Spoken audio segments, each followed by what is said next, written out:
Remote scanning is growing fast, but patient safety must always come first. That's why ASRT created the Imaging Assistant Magnetic Resonance Credential. It sets a national standard for competence, addresses workforce shortages, and promotes high-quality patient care. Learn more about this new credential designed to safeguard patient safety at ASRT.org. Every qualified individual makes a difference. This is the RAD Position with ASRT CEO and Executive Director Melissa Pergola. A podcast for medical imaging and radiation therapy professionals.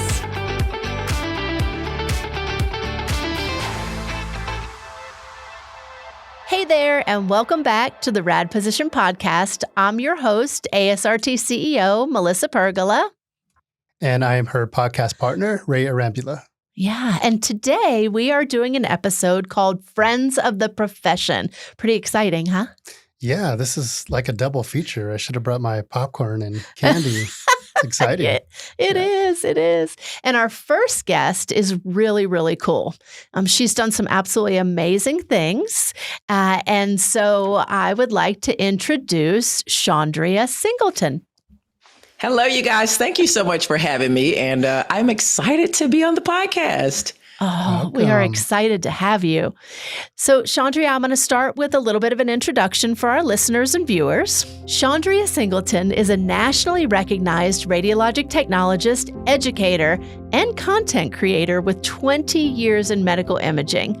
She is the face of the MRI Technologists for the B.Sc commercial, an Emory University graduate certified in radiography, MR, and CT, and also with mammography training from MTMI. And she's the founder and host of A Couple of Rad Techs podcast, which is top 5% globally, and author of Rachel the Radiographer. And it is one of the first children's books introducing radiologic technology as a STEM career.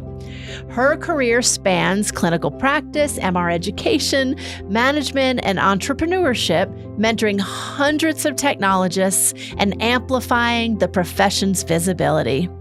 Chaundria has been featured in the Washington Post, GoodRx, and Meditech Today, and her platform reaches over 85,000 professionals and followers worldwide. Very impressive. Wow. Yeah, so welcome, Chaundria. We're so excited to have you. I am so excited to be here and to meet Ray. This is my first time meeting Ray. It's a pleasure. Ray's all right. He's all right. I'm just the podcast partner. Oh, please. Thank you guys for having me. It's so exciting. I love the podcast. Love that ASRT is doing a podcast because I love podcasts personally. Awesome. Yeah. Well, you are an amazing podcaster. So thank you. This is going to be a fun and I think probably quite easy episode. Yeah. Well, to get started, I would like to learn a little bit about what initially drew you to the field of radiography, but then probably more importantly, how on earth did that journey from technologist to influencer and even author happen? Yeah, it's so funny because I actually started doing hair. I was a cosmetologist since high school.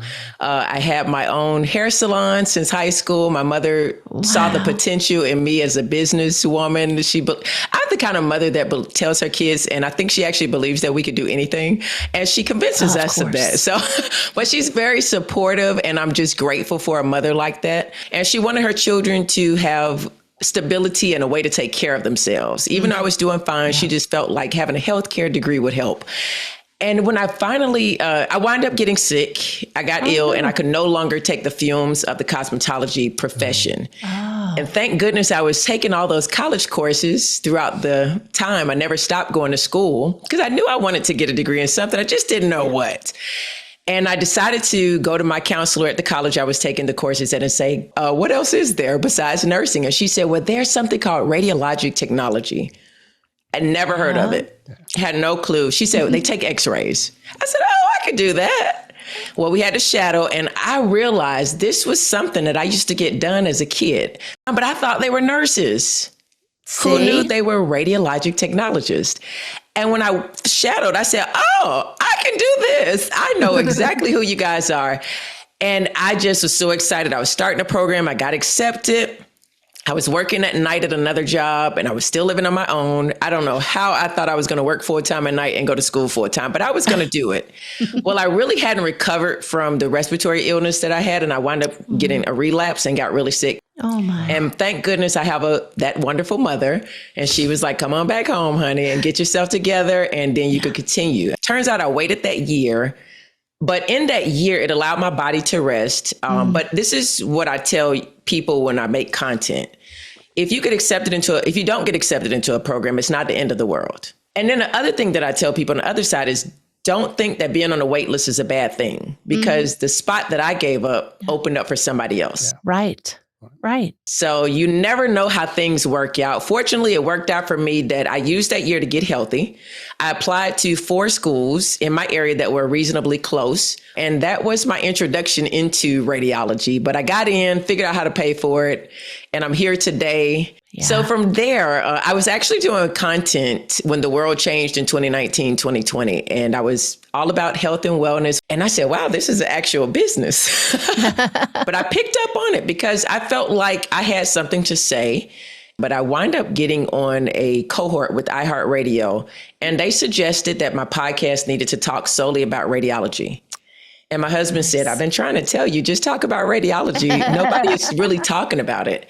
And I did. And that's when the podcast took a turn, and it just shot up after that. And I got more listeners. People really started to connect the content with the podcast, and I saw a change. And then that's when I invited Brandon Smith onto the podcast, because I wanted to know more about the ASRT. There was this big push on social media and LinkedIn about, voting for different people in the ASRT and making yourself seen. And I really wanted to know more about it. So I figured invite him on my podcast to learn. And being an author, I always wanted to write a book. And once I got into radiology content creation and started doing career days, I said, younger people need to know about radiology. And I can't seem to find a book that's written by us about what we do. Right. From our perspective, and really educational, where people would say, I want my child to do that, or I want my child to look at that as an option. Yes. And I felt who better to say that than a technologist. Yeah. Yeah. So it sounds like that's what motivates you to use that platform to advocate and uplift the profession. Me personally, I enjoy what I do in imaging. And I think because of the story I just shared of how I got into it, it was something that people did for me to help me to get healthy. For years, I would get those exams and I didn't know who they were. And I wish I would have back then. And then come full circle. And now that's what I do. I just feel like as individuals out there getting exams, they deserve to know who is doing their exam. The ones that are doing it, they deserve the recognition. It empowers you. So I just think of that as a radiologic technologist. When people actually say, oh, I know what you guys do, and we love you for it, we thank you for it in healthcare, it does make you feel this sense of pride where you kind of want to sit up and say thank you. Well, Shandrea, you have such an inspiring story, and you definitely can tell the passion come across in the way you tell your story. But I want to know more about the children's book. I can see it displayed there in the background. What inspired it, and how does it connect to your passion for radiology and representation in healthcare? It inspired me because I love to write. I love to tell my perspective on things. And I feel like being in imaging, I've done so many things within imaging because I wasn't afraid to figure out what this profession had to offer me. When I first got in, I only thought it was taking x-rays of bones, genuinely. That's all I knew until my first day of clinical. And I walked into clinical and I see radiation therapists, nuclear medicine techs. And I'm like, oh, we're all in the same umbrella. Like this is a possibility for me. PACS wasn't around then. There was no such thing as PACS. And once I kind of learned about the science of it and I started rotating, going to MRI and CT, I would go in and just get supplies just so I could see the machines. I was so fascinated by the different things that this profession could offer. And I said to myself, if I only thought it was x-rays when I got in, how many other people don't get in our profession because they only think it's taking pictures of bones? No, it's true. And now we have RAs. We have so many things that people can do. If you're not a patient-centered person and you like data, you've got an opportunity to work in medical imaging as well. If you are a leader, you want to be reading documents and get into legislation, you can get into the advocacy side of it. There is just so many things. Some people are excellent teachers. They're excellent teachers, instructors. There's a place for you too. And when I do career days, I noticed when I took my little tester book, I had to beg the students to give it back to me. Oh. But I find that all the machines resonate with the kids. The story of, and I've got more stories to come for it, but the story of Rachel, the radiographer, she looks like them. She's the same size as them. Yeah. The teachers now feel like they have something extra to offer to their kids instead of just being a doctor, being a nurse, being a firefighter. And that's what the last career day, the teachers told me, the principal said, thank you so much for coming. They were so appreciative. And I was like, well, thank you for inviting me. They said, no, really, we polled our kids and they didn't want doctors and nurses. They asked for welders, other people in healthcare. And when your cousin, who's a teacher at the school, told us you were a radiologic technologist, we said, please ask her to come. And I just find that people are really interested in what we do. They just don't know how to find out. And we have the answers. So this book is a tool for me to get in there to the younger people and introduce them and introduce their parents, introduce guidance counselors, teachers, principals, and school administrators, superintendents. And they're looking at getting this book into their school system. So it's just so many opportunities for this book to really help us be seen even more.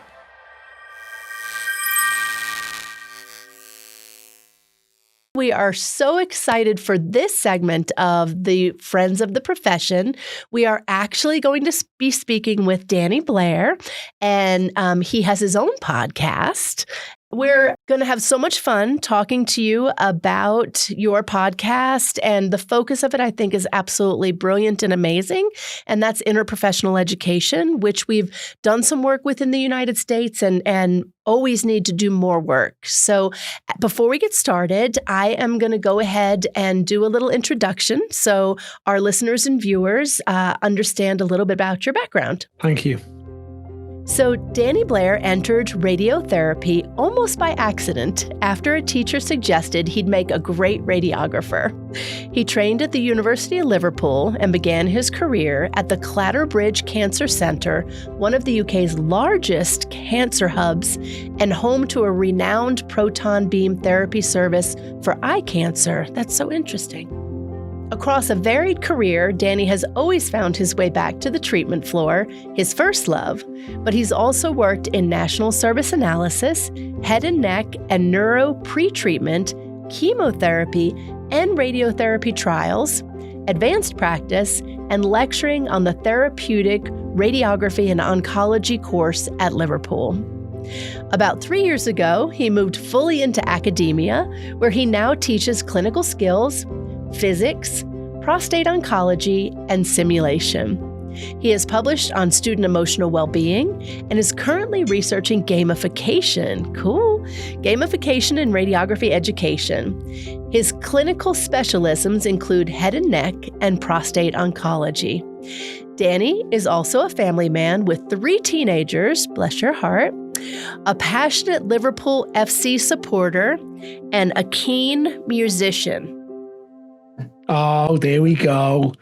Do you know what, Melissa? I knew there was something I loved about you. I've been there. I've actually been to the stadium. It was one of the coolest things I have ever done. So for those of you who are listening, I actually held up the LFC scarf that I got. I actually had a jersey too. I was going to put the jersey on, but I figured I'll just wear the scarf for the episode. How's that? Yes, perfect.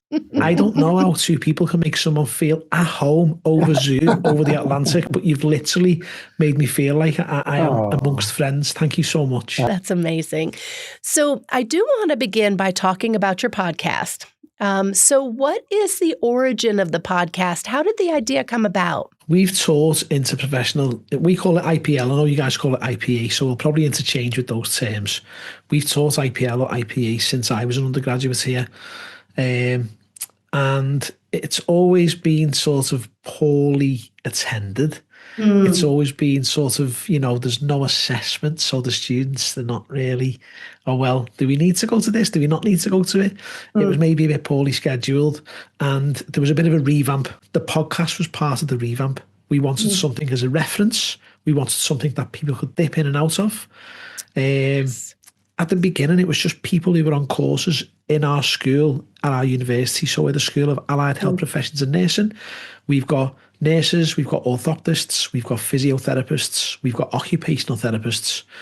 We have got diagnostic radiographers and we've got therapeutic radiographers. Okay. We wanted to interview, say, physios and get them to say what is the big misconception about physios. Who do they work with the best? Who do they work with the most? Give us some interesting clinical stories. Get them to ask us whether there's any misconceptions they had about other professions. So the first 6 or 7 episodes are about each profession, and we talk literally to the students and get them to, I always say it's their chance to tell the nation, what's going wrong. So, and therapeutic radiographers, of course, everybody thinks we're diagnostics, or there's lots and lots of misconceptions. So it plugged into the IPL provision. But in addition to that, we wanted it to be a sort of a chance for the professions to have their say and tell people what they wanted to, a chance for them to write the record. You're a diagnostic radiographer. What do you want people to know about diagnostic radiography? And that all happened really quickly because people like talking about their professions, especially if they've come into it and they're passionate about it. So we got them into this studio and we had the first 6 episodes done. And that's when it sort of started to evolve a little bit after that. Yes. So that does make sense because one of the most important benefits of IPL is that the different professions learn about each other, which increases collaboration and respect. So that makes sense that was sort of the first focus. Tell me a little bit about how it evolved then. The evolution then turned to a mixture of the students still having those episodes where we were interviewing people from different professions, but the professions then went wider, different universities, different. So we got some pharmacists in from our other university in the city, Liverpool, John Moores. We ended up getting some people in who were from the Cancer Alliance, who were like change managers. So we ended up going really wide in terms of professions, and that then led us to 2 things. Number 1, expert guests. One of the things around Liverpool is it's a really historic city for health and public health. We had the first public health officer on the planet. His name was William Henry Duncan. So we ended up interviewing the current public health officer, and he gave us all how everything fit together, and he took over during COVID, so that was quite interesting. We ended up interviewing Professor Tom Solomon, who's head of the Global Pandemic Institute here in Liverpool. They come up with the COVID vaccine and were instrumental in lots of the work there. And he ended up talking about when he treated Roald Dahl when he was a junior doctor, and a book he wrote on that. So that was quite interesting. So there's lots of those episodes where you've got expert guests now, sort of the interprofessional thread is always running through it. And then the other strand of the evolution is that we've ended up actually getting students who started on the podcast to interview other students. So it's ended up as a student-led podcast now as well. So I want to shift gears just a little bit and talk about interprofessional education and practice. So I'm curious, from your perspective, what are the biggest misconceptions people have about interprofessional education or interprofessional learning? I think the big one is that, okay, so interprofessional learning is obviously a challenge. You've got to get a load of different people from different professions in the same room together. There's moving parts with that as well. If they're in different institutions, it's almost impossible. It's hard enough in the same institution. And then within the same institution, you're limited by what courses you've got. We've found that the biggest amount of learning does by those people turning and facing each other and then talking about their professions. Oh, you do this, well, we do this. And that's as valuable as the structured stuff as well. So getting diagnostics and physios together and them sharing experiences in an unstructured way is really, really valuable. Yeah. So where do you see the strengths? You just mentioned sort of getting everyone together face to face and discussing what they do. Are there other strengths of the IPL education in the UK? And then on the opposite side, where do you see room for more growth? Yeah. So another thing that we do at our university is we introduced an exit award. It's not assessed because we didn't think that was fair to add in another assessment for the students. But if our students attend and basically attend IPL and engage with it, then they will get the Future Healthcare Practitioner Plus Award, which is something that they can show to employers to say, okay, I've been to this university in Liverpool. We've done IPL, anyone can say that, but now I do have the Future Healthcare's Practitioner Plus Award, and I now understand, maybe a little bit more than I would about how the different professions fit into each other. Where there's probably room for manoeuvre, we think it's all about the scheduling. So the scheduling is really difficult. It's hard enough scheduling one module on one program.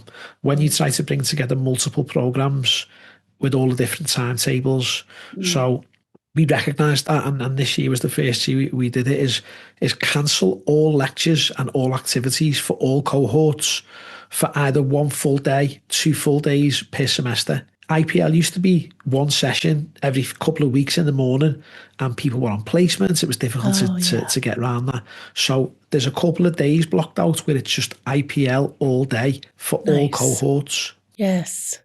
In addition to that, we put on a conference, like an actual IPL conference. So I think that's where it's going to lie in future, in activities that are going to, like you guys say that you go to conferences. Conferences are one of the most valuable exercises that you can ever do, but you're networking, you're seeing new things, you're bringing things back. So we put on a conference, an IPL conference, where students could actually submit proffered papers. We gave out a prize for the best paper. Students presented. We had a quiz. So we're trying to make sure that we're not just, let's go in the classroom, here's a PowerPoint presentation. It's all about trying to get them into things that they're going to be using when they get into the real world. So it's that type of thing, not taking ourselves too seriously and making sure that we're making it fun for the students, but then at the end, hitting them with the message. And then if they've had a fun session and they get a message at the end of it, they're going to take that home with them. That's right. I love it. So everything you're doing is to truly make it immersive and engage them. And you mentioned the award. I think that's brilliant because, like you said, it's something that they can put on their CV, but also when you're striving for an award, it's something that you will be more focused and that you're excited about. So I really like the award idea. Yeah. I'm curious, in the U.S., where we do this, oftentimes the different professions come together around a scenario or a simulation. And then we have heard that probably the most beneficial part is the reflection at the end. So nursing learned that if they had just stopped and allowed the radiographer to come in and do the chest x-ray, that the patient would have survived because they were doing what they needed to do, but we needed the imaging to be able to successfully treat that patient. And so is there simulation involved in your IPL? And what do you think about that reflection and the benefit of that? There is some IPL simulation, but if you would have asked me this question 2 weeks ago, I would have said that there wasn't. But I've been linking in closely with our simulation team, and they did an IPL session. I think that's certainly something we could bring in. Our simulation team here are outstanding. Shout out to Jackie, Barry, Neil. Simulation team and the clinical skills team, they are experts, and they are doing things like, so for our nurses, they do a day that is basically around a shift. So all the things that you'd have a handover, they have actors coming in, they've got a full simulation suite, a little flat for the occupational therapist, they've got a therapy kitchen, something called the FBI room where you have, maybe you're in with an actor and everybody else is behind the two-way mirror. So I think you're probably right. I think that could be a good thing. And reflection, we teach lots of reflection in our programs. That could be something that we certainly grow. Because you're right, learning's one thing. And maybe as practitioners, we take reflection for granted because being in clinical situations, things have happened. We almost do it without thinking, don't we? Yes. I'll just I'll have a 10 minutes and I'll think to myself, what could I have done better there? But for people that have never done it before, it's a skill that needs to be sort of practiced. Yes. Yeah, it's interesting. I think that having the discussions is important, but being put in a scenario where you're just functioning the way you function. Another thing that I've heard, there was a scenario where there was a sim here in the US, And while I might not have thought while I was discussing with other professionals what I do that I can do CPR, the patient needed CPR. And nursing was hollering for other nurses. And the radiographer was like, I can step in. I know how to do CPR. And the nurse was like, you do CPR? And they're like, of course we do CPR, right? So those type of simulations where you step in and do what you do, you might show the other professionals skills you have that you really wouldn't have thought to talk about. Learning about the professions, if you're sitting down and telling someone, but when you get into a scenario, then you're going to realize people have got skills that you might be able to need. And as you said, it's not being dramatic to say that could save somebody's life in the future. That's right. That's right. Yeah. So as we wrap up, first, I want to thank you for what you do because I think it's so incredibly important. I think everything that you do ultimately will help patients. You mentioned you could save a patient's life. And this collaboration and understanding each other will lead to higher quality, safer healthcare. So again, I want to thank you and thank you for what you're doing. But I also want to know, is there anything that you would like to tell our listeners and viewers sort of before we wrap up? The last thing that I'd like to say is that is basically an advertisement for the city of Liverpool, obviously which the university sits in. University of Liverpool is a fantastic institution and it sits within, in my opinion, the best city in the world. So if people want to visit or if people want to contact me about Liverpool, I'd be more than welcome for you to get in touch with the podcast team and I'll give you the full lowdown on Liverpool, both in its public health and in its current wonderful state.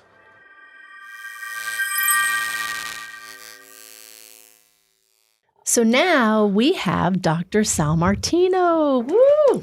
Yay! So Sal Martino retired as ASRT CEO in January 2023 after 13 years in the position and 23 years at ASRT. Prior to ASRT, he spent 20 years in academia at Hostos Community College for the City University of New York, where he held several positions, including Program Director for Radiologic Technology and Associate Dean of Academic Affairs. In addition to his radiologic technology education, Sal also received a master's degree in health education and a doctorate in higher education from Columbia University. During his 45 years in the profession, he was a published author in scientific journals, including Radiologic Technology, and gave professional presentations at conferences both here and in the U.S. internationally. Welcome, Sal. Thank you for having me. Oh, we're so excited to have you. It's nice to be back in the building. Yes. You served as ASRT CEO for many years, helped shape its modern identity. When you look back, what do you consider your proudest accomplishment during your tenure? You know, it's really interesting. That sounds like it's a really easy question, Mm-hmm. but it's really the hardest one. Yeah. Most of my accomplishments were through other people that worked for me. Mm. I mean, whether it was the museum, Yeah. online education, affiliate assistant, I mean, all these kinds of things. I hate to say, oh, well, that was my greatest accomplishments because it wasn't just me. So I thought about it a lot. And I think my greatest accomplishment was the goal that I set out for myself when I took the job. Make sure you leave this place better than you found it. Oh, I love that. As simple as that, Yep. you know? And so every time these things would come up, I would say, okay, is this going to make the organization stronger? Yeah. Is this going to benefit members? Will the employees like it? I mean, all these kinds of things went into it. Yeah. And so, yeah, I think my greatest accomplishment that by any objective measures, I left the place better than I found it. Yeah. Wow. I think about just you being a mentor and following you, quite honestly, is very scary because you said you did this through other people, but I believe it was because of your leadership and your ability to get things done through and with others and remove obstacles for them and just be the leader that they needed is a big part of the successes. But I just had great staff. I mean, that was great senior team members, great directors and whatever. And most of the time they were able to exceed my expectations when the project was finished. So yeah. You've also probably witnessed tremendous changes in radiologic technology. Oh, yeah. From digital, now we have AI.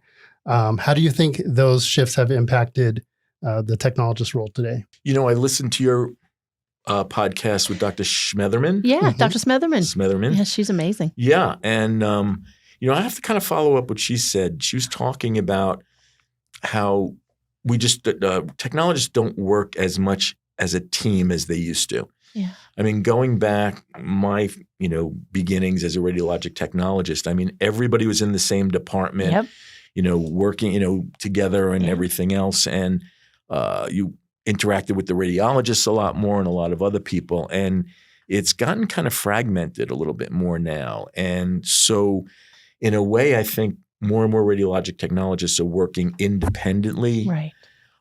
And so I think that gives them in some ways, like the Be Seen campaign, it makes them seem like they have a little bit more authority and autonomy. I mean, if you're a layperson, you're walking in, you're seeing this incredible machine, and this is the person that's running it and everything. Yeah. But with that has come maybe this isolation, or there's not the same kind of teamwork, collaboration, camaraderie, and the relationship. I'm not really sure what the relationship between technologists and radiologists are now, because I don't think they interact that much anymore. Right. A lot of the exams that we used to do with a radiologist in the room, whether it be a myelogram or orthogram or some of the orthopedic stuff I did, that's all MR now. So, I mean, you're not, working with them. That's the biggest change. And of course, the equipment.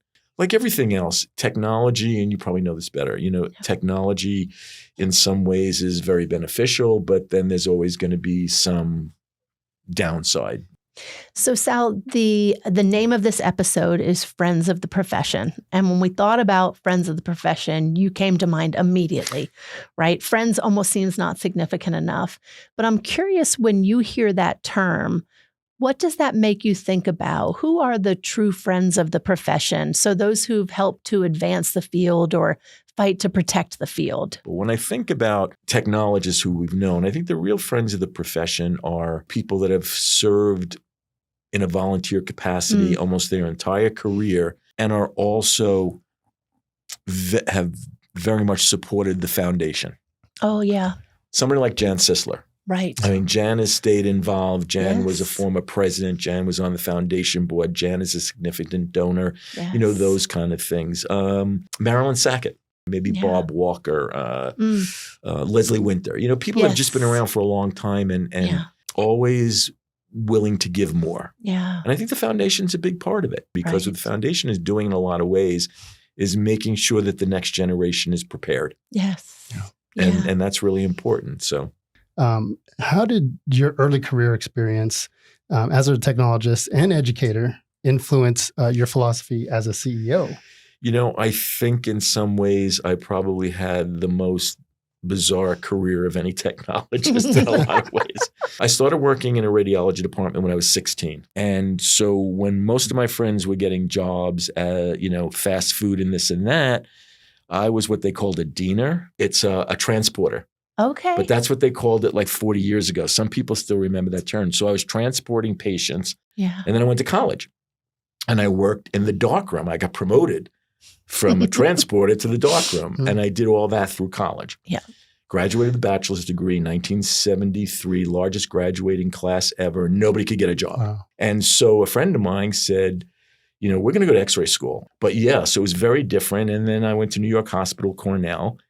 Came out, but had a bachelor's degree, so I was able to go into teaching right away. Yes. Because that was a big deal. That was a minimum then. Yeah. Got a master's and whatever. And then, what was so interesting about my career was that it took me in so many different directions. So, I ended up being Associate Dean of Academic Affairs at City University with a doctorate from Columbia, but I was still a radiologic technologist. Yes. And that kind of led me to the job at ASRT as director of education and whatever. But then that led to another career in association management, which is what some people do anyway. So, I guess if I was going to give a message to people that are coming into this field, that there's so many possibilities.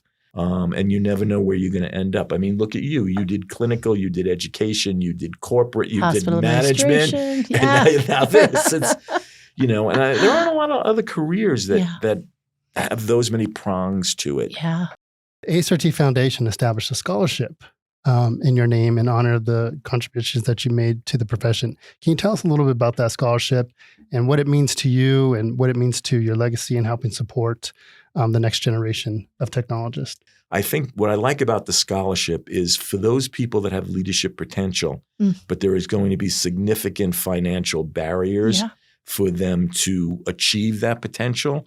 I think this scholarship, hopefully will help them with that. So it's important to me, especially because I have a deep understanding of the struggles that a number of students go through to get through, an X-ray program, today. I'm curious, what gives you the most hope about the next generation of radiologic technologists and radiation therapists? There's a whole new generation that's coming into the field now that seem highly, highly motivated. I think they're really aware of the potential that they have coming into this field. Yeah.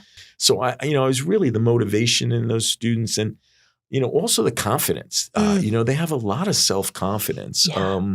I think the students realize that, they've got so many different opportunities, practice settings, and all different kinds of things. So I have a lot of hope. Most students in this profession say, I've got a world of possibilities, and I don't even know what this is going to look like in 10 years. And I think that's kind of exciting. Yeah. Well, yeah, you're right. I never thought about that. We need that mindset. We need the growth mindset and the change mindset. And it's okay. If my job is not going to look like this in 5 years, I'm willing to move with the profession and maybe even change who we are and what we do, but it will be us doing it. So that is exciting. Yeah. Okay, so finally, my last question for you, Sal, before I thank you and thank you and thank you for everything you did for the profession and this organization. And I'll get to that in a minute. But finally, what message would you like to share with ASRT members and professionals who continue to build the foundation you helped create? Become an ASRT member. Yeah. More than that, become an ASRT volunteer, even the smallest little level, or your affiliate. Start at the state. Yes. And you make friends. Yep. Yes. You really do. I mean, most of my friends are people that I worked with over the years, So I guess that's my message. Yeah. So you build skills, you make friends, and you also build relationships that may come back and help you throughout your career, right? You don't go into it because you expect to get something out of it, but you always do. Yeah. You were an absolutely amazing leader. And a lot of people would say kind of a hard act to follow, but I want to thank you for your mentorship and for everything that you have done for this organization, because you truly put us in a position where we can move forward and lead and do new things without fear. I can't thank you enough for being a mentor, for really putting me in a place where we can do these great things. So thank you. Well, thank you for having me. This was really, really nice. It kind of made me think again, which I don't have to do a lot anymore. And also, you're two of my favorite people, and you know that. You're both terrific at what you do and completely committed to the organization and members, and they should be really grateful. And I think a lot of them are. Thank you. I am. We'll be right back after this short message. The ASRT Job Bank is the premier job board for medical imaging and radiation therapy professionals. Whether you're actively seeking a new role or just exploring what's out there, visit asrt.org/jobs to find opportunities tailored to your expertise. If your facility is looking to fill open positions, the ASRT Job Bank connects you with a highly qualified audience of radiologic science professionals. With tools like personalized job listings, premium placement options, and customized talent matching, you can build a recruitment package that fits your facility's needs. Learn more and get started at asrt.org/jobs. Well, guess what time it is? What time is it? Well, it's time for the We See You segment. All right. My name is Elizabeth Esledge. I'm a radiologist assistant from Pittsburgh, Pennsylvania. My question for Melissa is, what is MARCA? Why is it important to the ASRT? And what is ASRT doing to help MARCA pass? Elizabeth, thank you for that question. So for our listeners and viewers who don't know, It's the Medicare Access to Radiology Care Act. We've talked about on this podcast the radiologist assistant, our advanced practice practitioner. So the reason why MARCA is so important is if we can get MARCA passed, then RAs will be able to be fully utilized in the radiology department as a part of the radiologist-led team. And it really can help with shortages. It can help with wait times for patients.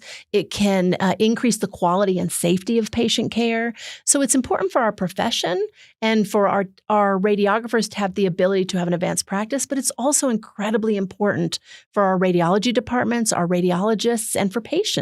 Ultimately, we're working with our partners like the American Registry of Radiologic Technologists. And my ask would be that when MARCA is introduced, we need our members to mobilize and act. And that is working with congressional leaders to educate them on the role of the RA and the need for this legislation. Yeah. And to help with that, we do provide online resources such as the Advocacy Toolkit, and the Advocacy Action Center for our members so they can advocate for this critical legislation. Don't put yourself in a bad position. Stay up to date with the RAD position. Volunteering is one of the best ways you can give back. Share your expertise and knowledge in others and help shape the ASRT and medical imaging and radiation therapy profession. When you volunteer with ASRT, you're helping make a world a better place.